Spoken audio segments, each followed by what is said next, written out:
사사기 11장 29절에서 40절까지입니다. 사사기 11장 29절에서 40절까지 오늘도 저하고 여러분이 한 절씩 교독하도록 하겠습니다. 이에 여호와의 영이 입다에게 임하시니 입다가 길르앗과 므낫세를 지나서 길르앗의 미스베에 이르고 길르앗의 미스베에서부터 암몬 자손에게로 나아갈 때에 그가 여호와께 선하여 이르되 주께서 과연 암몬 자손을 내 손에 넘겨주시면 내가 암몬 자손에게서 평안히 돌아올 때에 누구든지 내 집 문에서 나와서 나를 영접하는 그는 여호와께 돌릴 것이니 내가 그를 번제물로 드리겠나이다 하니라. 이에 입다가 암몬 자손에게 이르러 그들과 싸우더니 여호와께서 그들을 그의 손에 넘겨주시매 아로엘에서부터 민닛에 이르기까지 20성읍을 치고 또 아벨 그라밈까지 매우 크게 무찌르니 이에 암몬 자손이 이스라엘 자손 앞에서 항복하였더라. 입다가 미스바에 있는 자기 집에 이를 때에 보라 그의 딸이 소를 잡고 춤추며 나와서 영접하니 이는 그의 무남 동료라. 입다가 이를 보고 자기 옷을 찢으며 이르되 어찌할꼬 내 딸이여 너는 나를 참담하게 하는 자요 너는 나를 괴롭게 하는 자 중에 하나로다. 내가 여호와를 향하여 입을 열었으니 능히 돌이키지 못하리로다 하니 딸이 그에게 이르되 나의 아버지여 아버지께서 여호와를 향하여 입을 여셨으니 아버지의 입에서 낸 말씀대로 내게 행하소서. 이는 여호와께서 아버지를 위하여 아버지의 대적 암몬 자손에게 원수를 갚으셨음이니이다 하니라. 또 그의 아버지에게 이르되 이 일만 내게 허락하사 나를 2달만 벌어여 두소서. 내가 내 여자친구들과 산에 가서 나의 처녀로 죽음을 인하여 애곡하겠나이다 하니 그가 이르되 가라 하고 2달을 기한하고 그를 보내니 그가 그 여자친구들과 가서 산 위에서 처녀로 죽음을 인하여 애곡하고 2달 만에 그의 아버지에게로 돌아온지라. 그는 자기가 서원한 대로 딸에게 행하니 딸이 남자를 알지 못하였더라. 이것이 이스라엘의 관습이 되어 이스라엘의 딸들이 해마다 가서 길앗 사람 입다의 딸을 위하여 나흘씩 애곡하더라. 아멘. 우리는 지난 주일부터 사사기의 사사 입다의 삶을 추적하기 시작했습니다. 입다 그러면 제 머릿속에 번뜩 생각나는 사람이 올 2월에 말레이시아에서 살해당한 김정남이에요. 김정남은 김정일의 본초에게서 난 첫 번째 아들이고요. 후초에게서 김정철, 김정은을 낳습니다. 김정남은 누가 뭐라 그래도 정권을 이어받을 일본에 있는 사람이었습니다. 하지만 독재 정권에 대한 부정적인 발언 때문에 아버지의 눈에 밉보이고 결국은 생각지 못했던 나이 어린 세 번째 아들이 정권을 이어받게 됐습니다. 그 이후로는 북한 땅에 들어가지도 못하고 이방을 떠도는 나그네의 생활을 하다가 말레이시아에서 비참한 최후를 마치게 됐습니다. 말 그대로 비운의 왕자지요. 북한 땅을 물려받을 후계 1순위가 결국은 밀려나고 그리고 생각지도 못했던 나이 어린 동생에게 목숨을 잃게 되는 비참한 인생으로 마무리한 겁니다. 입다는 똑똑합니다. 그리고 사람을 이끌 만한 재주가 있고 리더십이 있습니다. 그러나 그의 출생이 그의 어머니가 첩이라는 이유 때문에 형들은 그를 미워했고 결국 형들의 미움 때문에 고향 땅에 거할 수 없어 망명의 생활을 시작을 했습니다. 어찌 보면 김정남하고 비슷한 면이 있어요.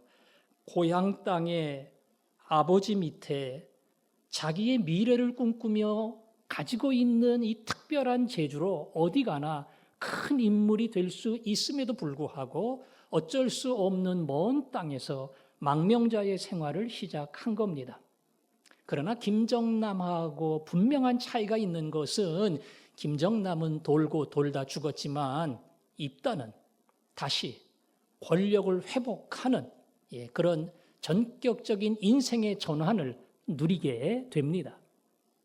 지난 주일날 입다의 이야기를 시작을 했는데 한 주일 지났으니까 많이 잊어버렸을 거예요. 그래서 잠깐 요약을 하겠습니다. 입다는 형제들을 피해 높당으로 이주를 했고요. 거기서도 사회적 약자, 가난한 자, 수많은 사람의 우두머리가 됐습니다. 늘 형들에 대한 불만, 원망이 있었어요. 그런데 그때 고향 길르앗 땅에 암몬 족속이 침략하기 시작을 했습니다. 이스라엘 땅에는 대책이 없어요. 군대도 약하거니와 가장 결정적인 이유는 군대를 이끌 만한 지휘관이 없어요. 전쟁터에 나갈 만한 사령관이 없단 말이에요. 그거 할 사람은 입다뿐이에요. 그래서 할 수 없이 입다를 찾아가고 부탁을 합니다. 이 전쟁터로 돌아와 네가 이스라엘 백성을 책임지는 장관이 되어달라. 아니 언제는 가라매, 언제는 오지도 말라매. 그렇게 구박하더니 니들이 필요하다 그러니까 나를 부르러 왔느냐. 그때 얘기합니다. 이 전쟁에 참여해서 승리한다면 고향과 이스라엘 땅의 마지막 최고 책임자의 자리, 꼭대기의 자리를 너에게 넘겨주겠다. 대단한 제안을 했습니다. 그래서 입다가 고민을 하고 결정을 합니다.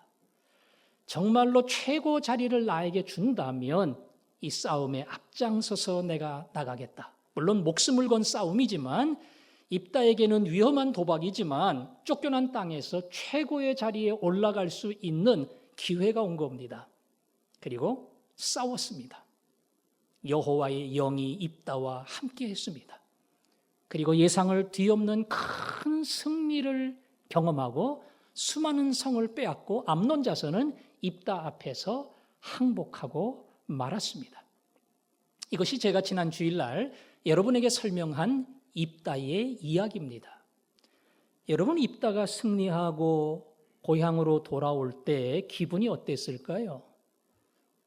고향 길르앗과 이스라엘 사람들이 입다를 어떻게 맞이했을까요? 구국 영웅입니다.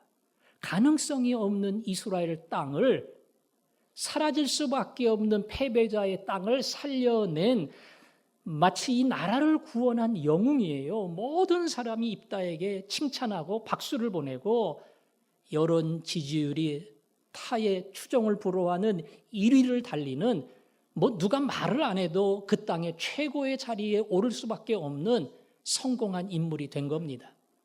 입다가 얼마나 기분이 좋겠어요. 저 변방에서 무시당하고 사람 취급 못 받았는데 다시 고향 땅에 돌아와 승리를 얻고 그리고 모든 사람의 지지를 받고 다스릴 수 있는 최고의 자리에 올랐으니 입다가 얼마나 좋았겠냐고요.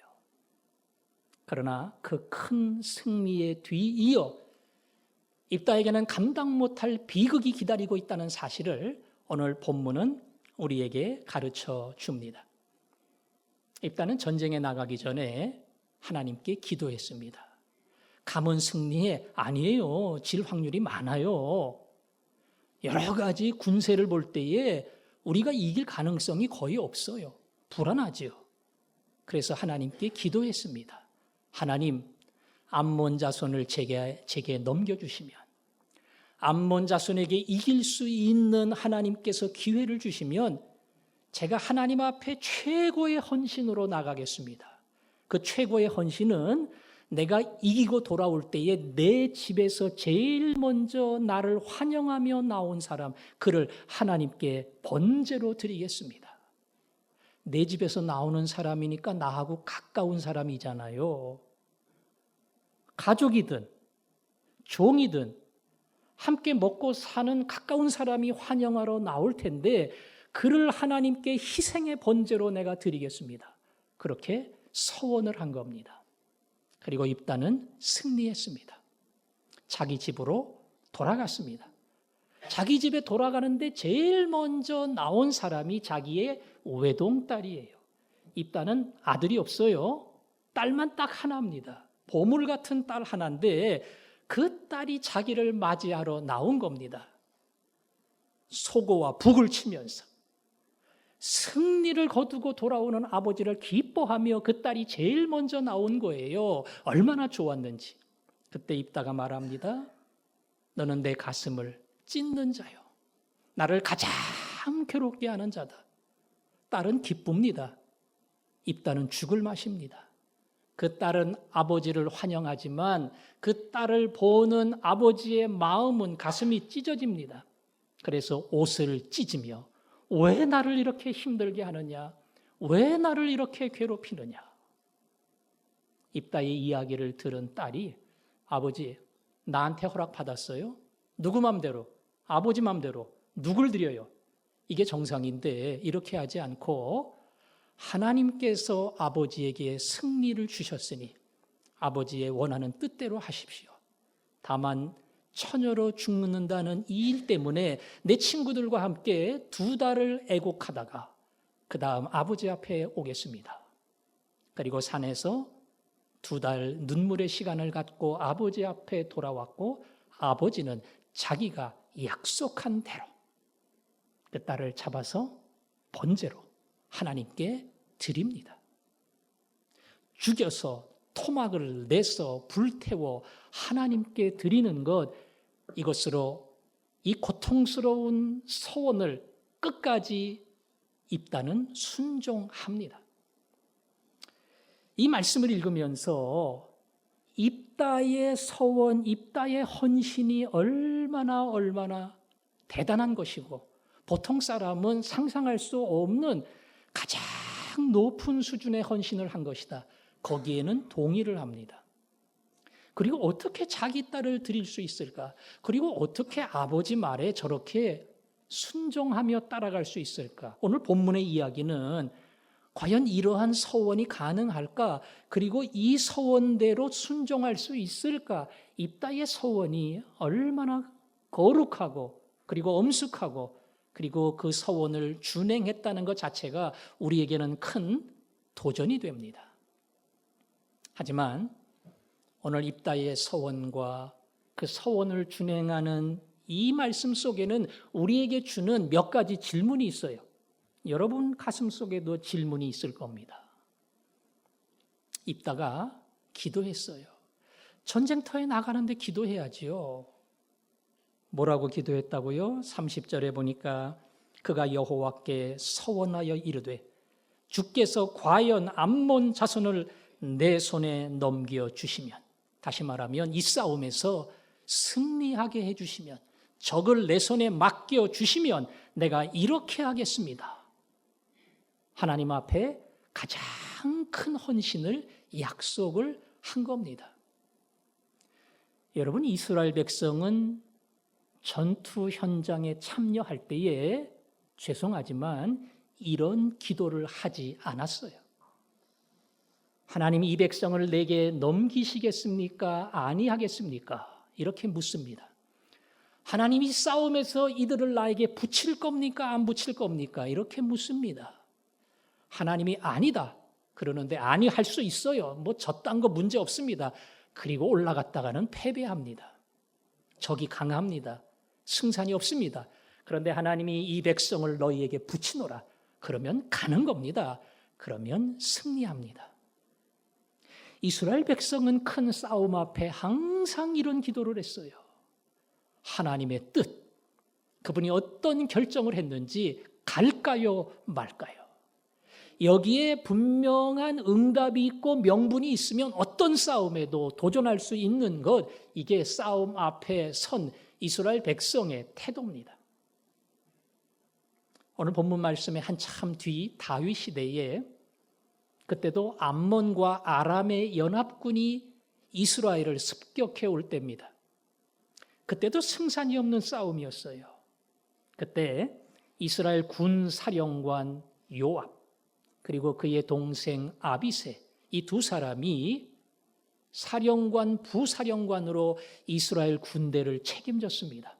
그래서 군대를 둘로 딱 쪼개서 나는 아람을, 너는 암몬을 맞는다. 내가 약하면 내가 나를 도와주고 내가 약하면 내가 가서 너를 도와주리라. 그러나 그 말 속에는 우리가 이길런지 질런지 장담할 수 없다.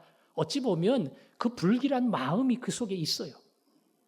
그런데 요압은 아주 강하게 얘기합니다. 우리가 우리 이스라엘의 성읍과 하나님의 백성을 위하여 싸우는 것 아니냐. 이 싸움에 승리했다고 사람들이 우리를 높여주고 그래서 우리가 대접받고 인기 얻고 우리 그러려고 싸우는 거 아니야. 하나님이 우리에게 주신 성읍 그리고 하나님의 백성을 위해서 우리는 싸우는 것이다. 우리는 분명한 명분이 있다. 그러니 담대하라. 여호와께서 선히 여기시는 대로 행하기를 원하노라. 이들이 담대할 수 있었던 이유는 우리는 싸움에 분명한 명분이 있고 자신이 아닌 하나님의 뜻을 따라 싸우고 그리할 때 하나님은 선한 결과를 주시리라. 승리했을까요? 승리했습니다. 승리했습니다. 유명한 예수님의 겟세마네 기도도 이 잔을 십자가의 잔을 내게서 지나가게 하옵소서. 그러나 내 뜻대로 마옵시고 아버지의 뜻대로 하게 하여 주옵소서. 예수님조차도 내가 가고 싶은 길이 있지만 그러나 하나님의 뜻대로 되어지기를 원합니다. 그게 예수님이 큰 싸움 앞에 서서 했던 기도입니다. 하나님의 뜻이면 제가 갑니다. 그런데 입다의 기도를 가만히 보세요. 입다의 기도는 하나님 제가 바라는 대로 제 소원대로 암몬 자손을 내게 넘겨만 주시면 제가 이렇게 하겠습니다. 기도의 순서가 완전히 바뀌어 있어요. 하나님의 뜻이면 우리는 싸웁니다. 이거하고 싸워서 나에게 승리를 주시면 내가 하나님 위해서 헌신하겠습니다. 조건부의 기도를 합니다. 승리를 담보해서 내가 하나님 앞에 이렇게 약속을 지키고 소원을 갚고 주를 위해 살겠습니다. 그런데 보통 소원도 아니죠. 내 집에서 제일 먼저 나오는 사람을 번제로 드린다고 하니까 엄청난 소원을 한 거예요. 대단한 겁니다. 그러나 나쁘게 보면 이 하나님한테 굉장히 압박성 기도를 한 거예요. 하나님 내가 이 정도 할 겁니다. 내가 이렇게까지 드릴 겁니다. 그런데 하나님 저에게 승리 안 주실 거예요. 승리만 주시면 누구라도 드릴 겁니다. 하나님 그러니 제 마음 아시고 알아서 해주세요. 이게 어찌 보면 입다의 진심입니다. 여러분 누구 기도가 이렇습니까? 우리 기도가 그래요. 우리 기도가 그렇습니다. 이 병에서 고쳐주시면, 지긋지긋한 이 병원에서 나가게 해주시면 이제는 제가 주를 위해 살겠습니다. 진심이에요. 정말 진심입니다. 건강만 회복되면 주를 위해 살겠다는 겁니다. 어려운 사업을 꾸려가면서 흔들흔들해요. 하나님 이번에 위기를 넘기고 사업의 문을 열어주시면 제가 온전한 11조 그리고 하나님이 기뻐하시는 청지기로 살겠습니다. 그렇게 진실한 마음으로 기도를 합니다. 그러나 그 기도를 가만히 분석을 하면 오늘 입다와 같은 조건부 기도예요. 퇴원 못하면 어떡할 건데요? 내 사업이 점점 어려워지고 부도나면 어떡할 건데요? 그 이후에 내 삶은 주 앞에 드릴 수 없어요. 주님 앞에 물질도 드리고 싶지 않아요. 당연히 그 기도가 나오는 겁니다. 하나님은 우리에게 너희들이 드리는 많은 기도는 조건의 기도고 그 조건이 응답되면 하겠다고 하는 장사 속 기도다. 너희는 기도할 때에 하나님의 뜻이 무엇인가를 물어야 된다. 여러분 병중에 있을 때에 입원했을 때에 더군다나 심각한 질병으로 오랜 치료를 받을 때에 어떻게 기도해야 됩니까? 하나님 낫게 해주시면 낫는 것이 소원이고 조건이라면 병원에 안 간 사람이 기도 제목 제일 많이 받은 사람이에요. 병 중에서 고난 중에서 하나님 오늘 저를 이 자리로 부르셨습니다. 힘들고 어려운 이 자리에 저를 남겨놓으셨습니다. 오늘 이 영적 전쟁 앞에 하나님의 뜻을 찾기를 원합니다. 이 고난과 눈물의 자리에서 하나님이 내게 주시려고 하는 그 음성을 듣고 깨닫게 해 주옵소서. 이게 고난의 자리, 시련의 자리, 그리고 인생 큰 전쟁 앞에서 우리에게 요구하는 하나님의 기도입니다. 우리는 수많은 조건부의 기도를 드리면서 내가 기도하는 사람이야, 난 하나님께 맡기는 사람이야, 나는 주를 위해 사는 사람이야 이야기하지만 입다의 기도에 머물고 있는 이기적 중심을 가지고 사는 겁니다. 철저하게 하나님의 뜻, 하나님의 뜻. 그것이 하나님의 뜻이라면 저는 나갈 수 없습니다. 아니, 그게 하나님의 뜻이라면 불가능하지만 저는 도전하고 갈 겁니다. 오직 그 뜻을 찾아 오늘을 해석하고 오늘을 맡길 수 있는 사람, 하나님은 이런 기도를 원하셔요. 하나님은 이런 기도를 들으십니다. 그리고 이 기도를 통해서 자기의 뜻, 자기의 역사를 만들어 가십니다. 어려움 가운데 쓸 때에, 기도가 꼭 필요할 때에 이 기도하세요. 이 기도. 하나님, 이 깊은 골짜기에서, 이 어둠의 현장 속에서 하나님이 내게만 주시고 나에게만 들려주시고 내게만 깨닫게 하시는 세미한 음성을 듣게 하시고 그 음성을 따라 살게 해 주옵소서. 이것이 여러분의 기도가 되고 그리고 여러분의 응답이 될 수 있기를 소원합니다. 입다는 서원했습니다. 그리고 서원한 대로 자기 딸을 드렸습니다. 대단하지요? 대단합니다. 누가 입다를 흉내내겠어요? 근처도 못 가지요. 근처도 못 가요. 입다의 서원과 그의 순종을 보면서 우리는 내가 하나님 앞에 약속한 거, 무슨 맹세는 아니더라도 하나님 이렇게 하겠습니다, 이렇게 약속한 것에 대해서 어떻게 해야 될까 질문을 던져봐야 돼요. 하나님 앞에 약속하면 그대로 시행해야 됩니까? 아니면 안 해도 됩니까?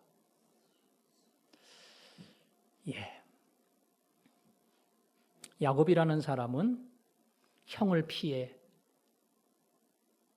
어머니의 외가댁으로 도망을 가다가 두려움 속에서 하나님 만납니다. 그리고 마음속에 큰 위로와 힘을 얻었습니다. 야곱이 기도합니다. 제가 이 땅에 편안히 돌아올 때에 여기다가 하나님의 집을 세울 겁니다. 하나님을 경외하고 하나님을 예배하겠다고 하는 서약을 했어요. 근데 야곱은 못 지켰습니다. 아니, 못 지킨 게 아니라 잊어버렸습니다. 지금 내 길이 바쁘고 내 앞길이 지금 위기인데 언제 약속하고 약속 지키고 이걸 생각할 겨를이 없어요. 계속 자기 인생을 헤쳐나가야 된다는 이 사실 때문에 약속을 다 잊고 살았습니다. 그래서 야곱의 삶 속에는 수많은 질곡이 있었습니다. 그가 이 모든 것을 덮어버리고 내가 약속한 그 땅으로 가서 하나님을 예배하리라 예배했으면 야곱의 인생은 조금 더 달라졌을 겁니다. 아나니아와 삽비라는 밭을 팔아 드리기로 약속했습니다.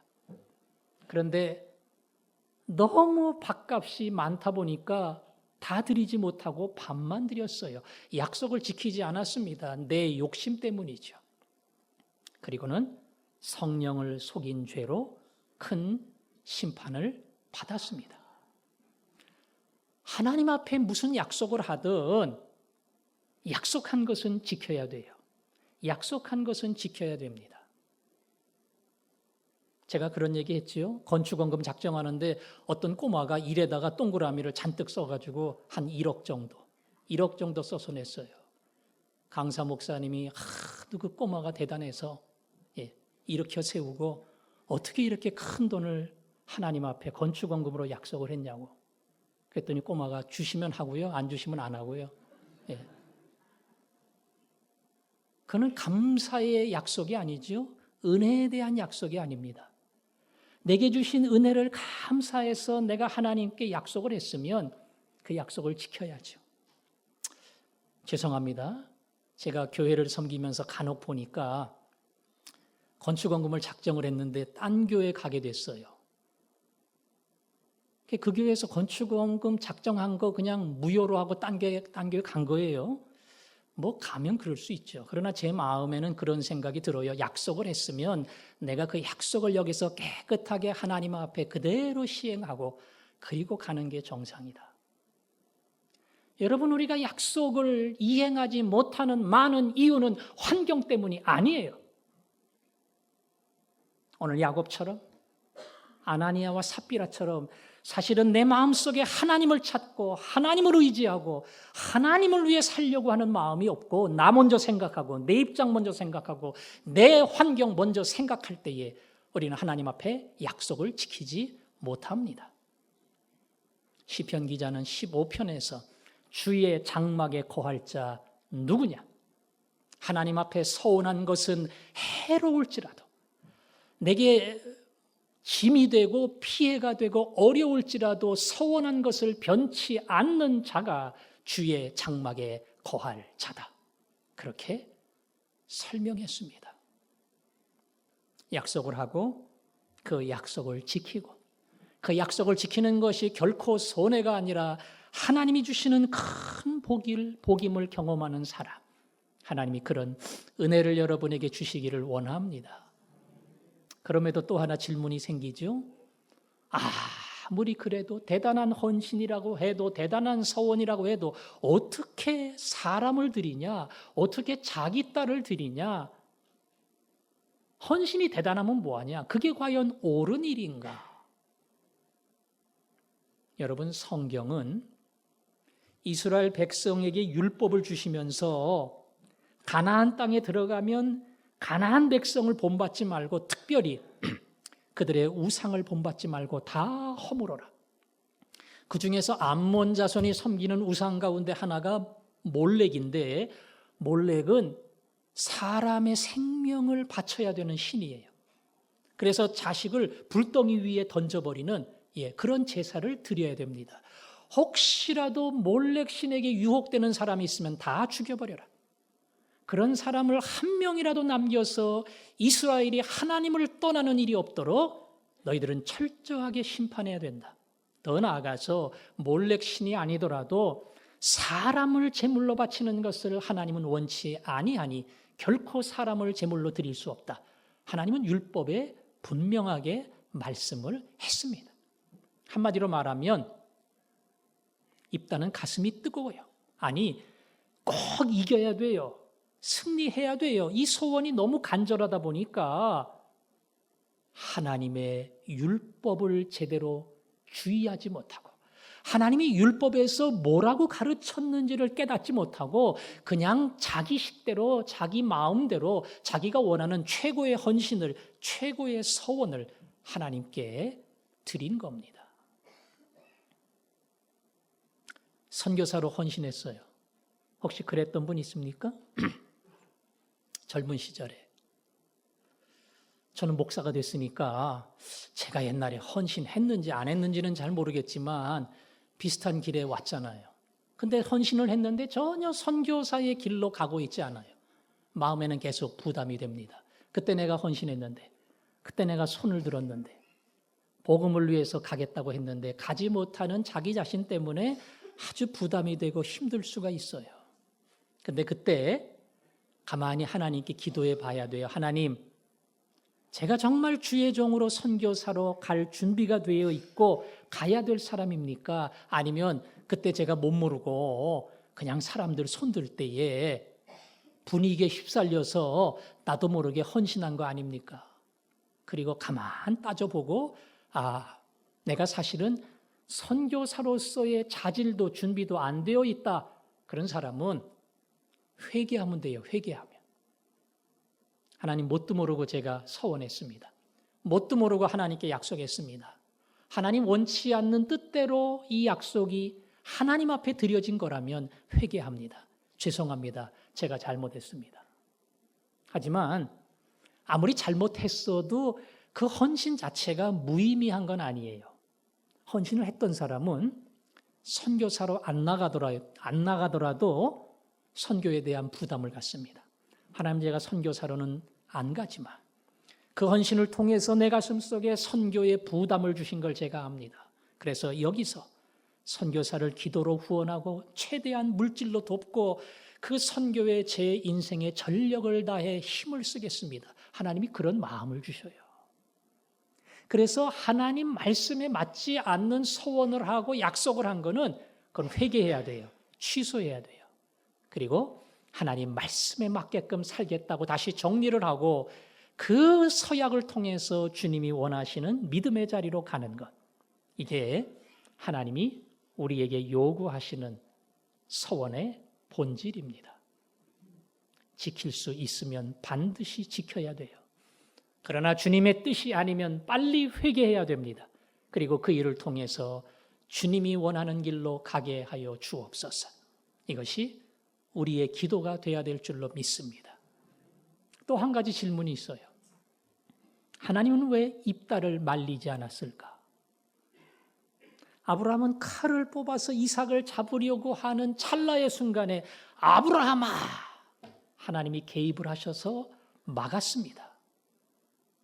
그리고 뒤를 돌아볼 때에 하나님 예비한 양을 발견을 했습니다. 입다를 막을 수 있어요, 하나님이. 입다야, 너 왜 내 뜻대로 안 하고 네 마음대로 사람의 생명을 들여? 어디서 그런 말도 안 되는 헌신을 약속을 해? 하나님이 입다를 막을 수 있어요. 그러나 오늘 본문은 입다를 막지 않는 하나님의 모습을 보여줍니다. 어찌 보면 모든 걸 아시고 전능하신 하나님께 책임이 있는 것처럼 보여요. 하나님 막을 수 있는데, 말릴 수 있는데, 못하게 할 수 있는데 하나님 왜 그렇게 하셨어요? 얼마든지 가질 수 있는 의문입니다. 그리고 그 의문에 대한 해답을 저는 잘 몰라요. 하지만 입다를 잘 보십시오. 입다는 전쟁에 나가겠다고 다짐할 때도 항상 자기 계산이 앞섰습니다. 땅바닥에서 내가 최고의 자리에 올라간다고 하는 절호의 기회라고 생각하고 위험하지만 그 싸움에 동참을 한 겁니다. 싸움 현장에 나가기 직전에는 반드시 이겨야 한다고 하는 이 자기 소원이 워낙 강력해서 하나님 앞에 할 수 없는 헌신의 기도, 소원의 기도를 한 겁니다. 어찌 보면 굉장히 이기적인 기도를 한 거죠. 그러나 하나님은 입다를 사용하셨고 입다를 통해서 이스라엘을 건지시는 놀라운 역사를 이루었습니다. 반대로 자기 생각대로, 자기 계산대로, 자기 뜻대로 모든 것을 결정하고 하나님을 오히려 도구로 생각한 사람의 삶 속에 어떠한 비극이 있는가? 아마 이런 것을 보여주려고 했는지도 모릅니다. 아브라함은 순종한 거잖아요. 아브라함은 지가 하겠다 그런 게 아니고요. 하나님이 하라고 할 때 할 수 없는 그 자리에 나간 거잖아요. 근데 입다는 계산을 하고 주판알을 튀고 그리고 하겠다고 말한 거예요.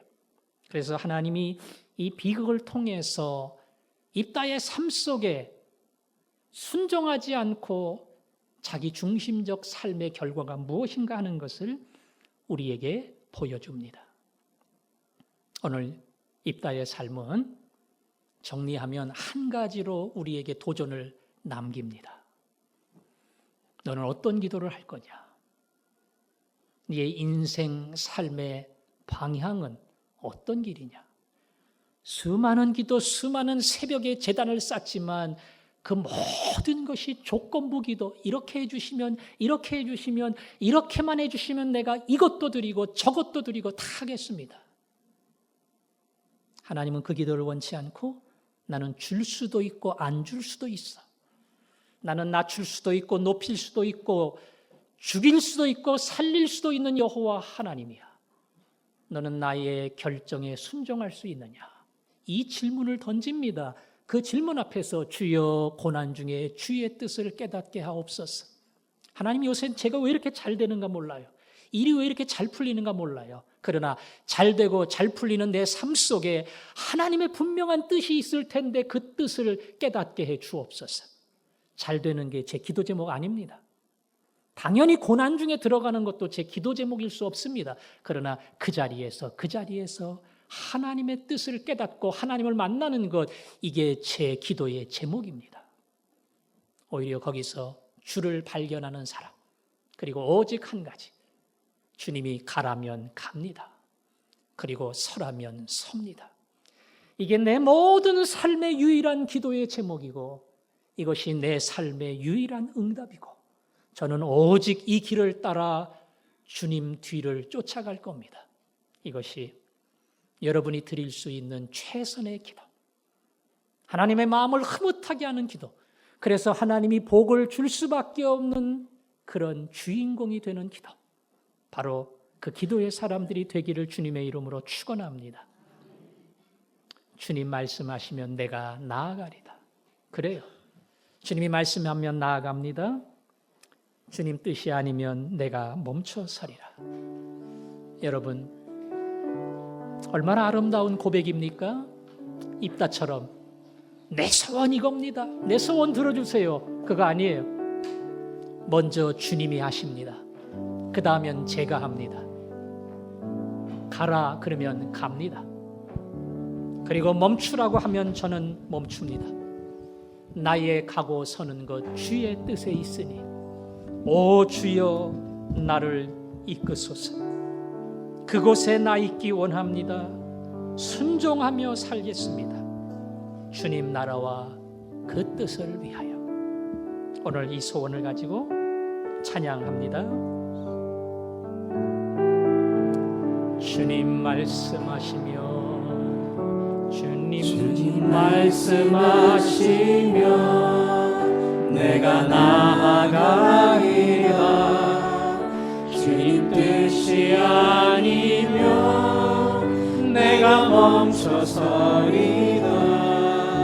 나의 가고 서는 것 주님 뜻에 있으니 오 주님 나를 이끄소서. 주님